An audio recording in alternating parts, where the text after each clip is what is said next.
Never run out of battery again with the INIU portable charger, the slimmest 10,000 milliamp hour power bank that keeps your devices charged on the go.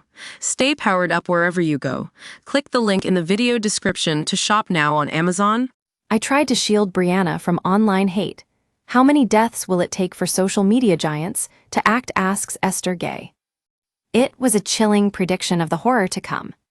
I was afraid I would come home from work one day and find Brianna raped and murdered, whispered her mum Esther Gay, recalling her darkest fear.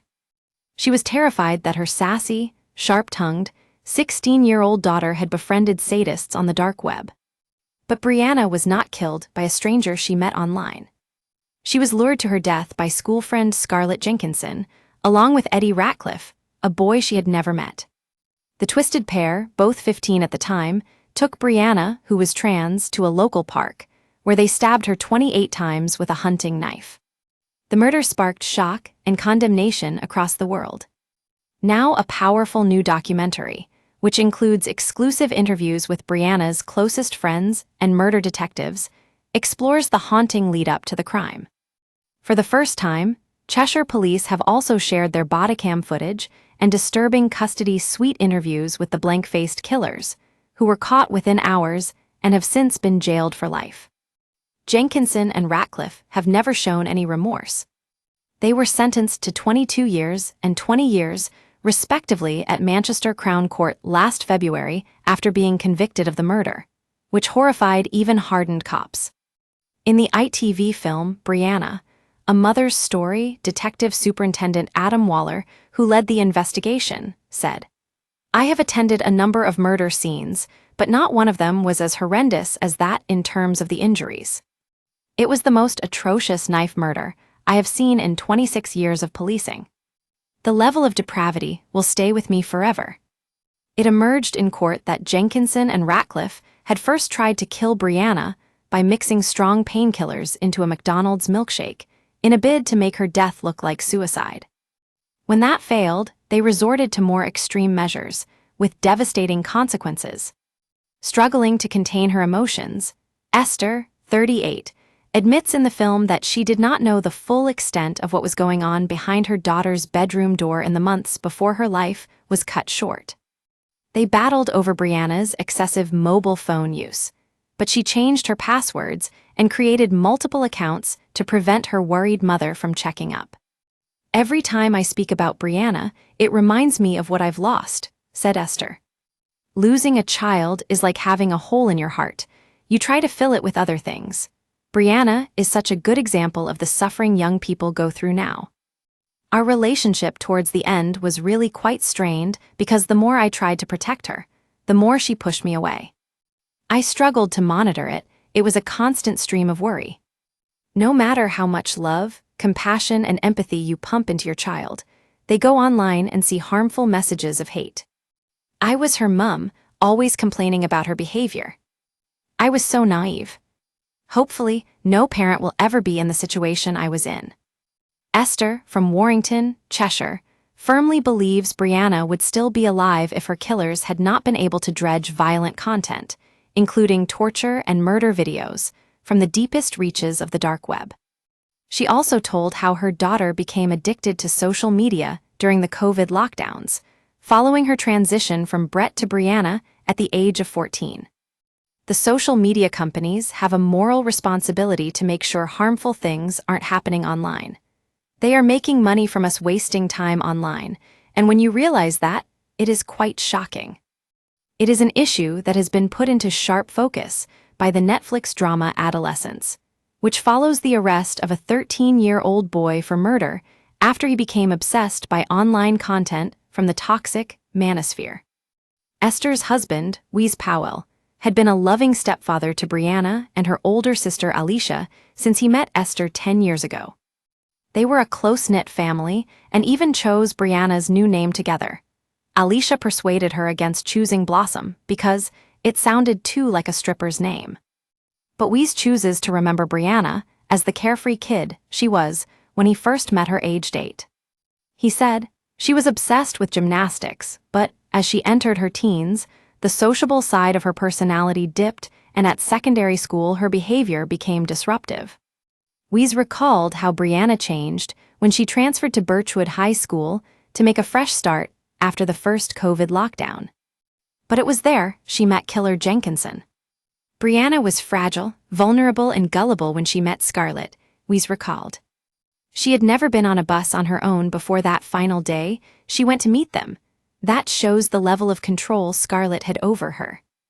In the documentary, Esther also has a meeting with Facebook whistleblower Arturo Bejar. He had a senior role at Meta, the U.S. tech company that also owns Instagram and WhatsApp, between 2009 and 2015, and again from 2019 to 2021, when part of his job was to protect users from online harm. But he realized the safeguards were not working when his own 14-year-old daughter started getting sexual advances via Instagram. As they stroll beside the Hudson River in New York, he tells Esther the extent of the problem. Misogyny, harassment. It turns out that all of her friends were experiencing the same thing. There is so much harmful content and negative influences that children can access. It's something that really needs to be looked into. The statistics are shocking. I was shocked. Every kid is going to have their life harmed in some awful way by this product. It really doesn't need to be this way. Why do people post hate? Because it gets views. People are defenseless against it. It's like sending your kid into the worst neighborhood where you know they are going to be sold drugs. Brianna's family noticed a sharp decline in her behavior when she began engaging in dangerous interactions with strangers online. She amassed thousands of followers after her makeup tutorials started going viral. But as her digital popularity soared, she started self-harming and starving herself. Social media also fed Brianna's insecurities about her appearance, and she was diagnosed with ADHD and autism. She lost so much weight she had to be hospitalized, Esther revealed. I tried to help, her anxiety was spiraling. Esther, who suffered from body dysmorphia herself as a teen, has never visited the spot where Brianna died and has refused the council's offer of a memorial bench. But astonishingly, she has forged a friendship with Killer Jenkinson's mother. Esther says she has no sympathy for the two murderers, but felt sorry for their parents who lost a child, too. In an extraordinary act of kindness, she regularly meets with Emma Sutton to understand what she has gone through and says she feels no resentment or anger towards her. I saw how broken both mothers were, Esther said. I can't imagine any parent would go out of their way to make their child the way they were. Meeting Scarlett's mom was really emotional. It was good for both of us. We speak every week. It's been healing for me and Emma. Both of us are mothers who are trying to navigate something nobody should ever have gone through. I could either hide away, or I can try to take a more positive approach and actually make something good out of a horrific situation. If you have empathy towards yourself, then you have empathy towards others. Esther, who worked as a food technologist until Brianna's murder, now has two clear goals: to introduce mindfulness training in schools and to reform the internet with tighter child safeguarding for social media and mobile phones. British online safety regulator Ofcom says most children see harmful content while they are still of primary school age. I hope this documentary contributes to the push for children's welfare online and offline. I wonder how many more deaths it's going to take. Esther has met PM Keir Starmer and raised more than £95,000 to promote her passionate and ambitious campaign, Peace in Mind, which she hopes will be her daughter's legacy. She said, I'm at the point now where I would say ban under 16s from social media.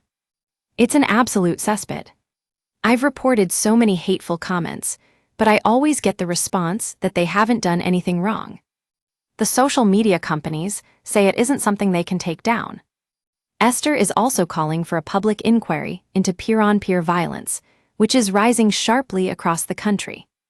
During filming, she visited a blighted New York high school, where many pupils carry weapons because they feel threatened, and met grief-stricken dad Tony Meisel, whose daughter Emery was stabbed by another 15-year-old in the Bronx following an online dispute. Losing a child is like having a hole in your heart, she said. You try to fill it with other things. Brianna is such a good example of the suffering young people go through now.